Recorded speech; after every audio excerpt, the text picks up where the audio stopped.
Now, I'm joined by two very special guests, one of whom goes by several names, but is easily recognised around the world for his jolly laugh, his big white beard, and of course a bright red suit. I'm of course delighted to welcome both Santa and Mrs. Claus to the studio. Well, thank you both so very much for coming in. I appreciate it's a very busy time of year for you both. Very busy, yeah. And obviously you parked the reindeer out in the car park there. Indeed. They're sorted, but Tess, obviously it's a very busy time of year, but what have you been doing in the lead up to Christmas? Oh, we've been into the grotto at Greywell Centre in Lee Park. We've been having a look around Salisbury very quietly. We've been up to North Hampshire, sort of the Basingstoke area. We've even been to Carlisle. Wow. We went to Hayling Island as well, didn't we? Oh, we did. Oh, very special, I'm sure. Yes, very. And that's the thing, obviously, do you find that you get much time off at this time of year just to have a bit of a wander around, or is it all focused on getting those toys ready for the big day? It's very busy all the time, so we don't have time to sit down, really, you know. The last time I sat down, I fell asleep and woke up 2 hours later, so no, we don't sit down. And one of our younger viewers did write in and said, what do you feed Santa for his breakfast before he heads out for the present delivering on Christmas Eve? That to Santa. Well, Santa does the cooking, you see, so that's where Mrs. Claus is very clever. It could be porridge. Most days it's porridge. But on the other hand, it could be baked beans, but we have to be careful with that for obvious reasons.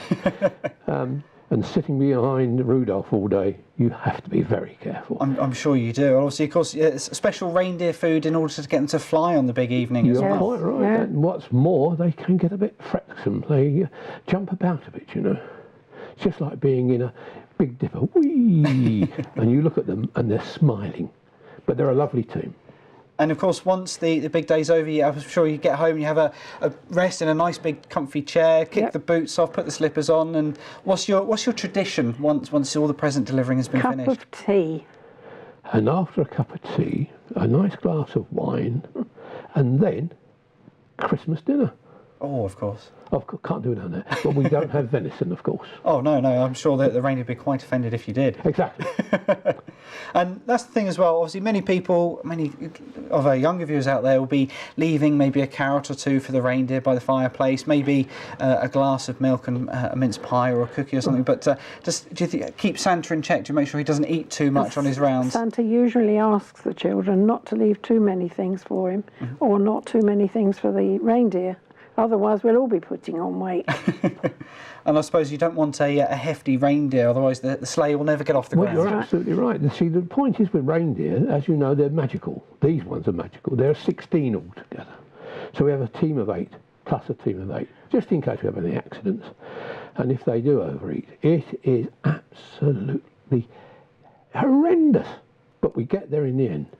You know, and when you're flying too low, there's a problem that the sacks may fall out of and we don't want to do that, do we? No, definitely not. Because we've got such a tight schedule. But what gets me, you know, you're in Cosham one moment, then you're in Bossam the next, and then you suddenly look round and you're halfway across the Irish Sea and you think, how did I get here that quick? It's amazing, absolutely amazing. It's a wonderful time of the year. And the faces of the children, even when they're asleep, you can see that little smile. Will I get a present? Won't I get a present? If they're on my nice list, of course, which everybody is, but don't tell them that, they'll get a present. And of course, like the songs say, you know if the children have been naughty or nice all year, and for some children maybe being nice all the year round is a little bit difficult, but... Oh, yes.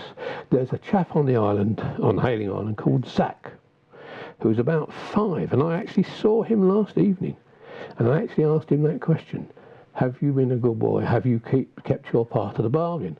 Apparently, his father and he had agreed that if he kept his room clean, he would be on my nice list. Well, he was at any rate. But what he's going to get for Christmas, goodness only knows, but it's going to be very, very good, I can tell you. Excellent. And have you found that children's tastes have changed over the years, particularly?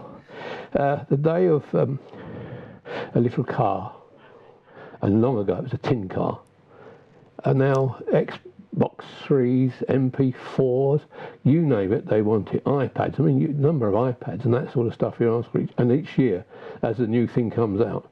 But these are 7, 8-year-olds. Wow. So it really is completely different. But you still get a little girl comes in and says, "I'll have a dolly, please." Sometimes the simple things are the best, though, aren't they? It is.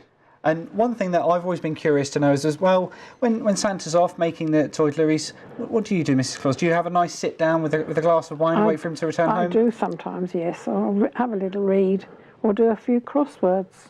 Fantastic. So maybe on your list from Santa then is a nice crossword puzzle. That would be good, yeah. And a new pencil to do it with. What? Yes. A pencil as well? Good gracious woman. Fantastic. Well, we can't take up any more of your time, as I'm sure you've got lots to do. Thank you both so much for coming in, and hopefully I've been good this Christmas as well. Oh, we know you have. I know. You've got a good face. Because after all, that's TV. That is. Thank you so much for coming in. Pleasure. Thank you.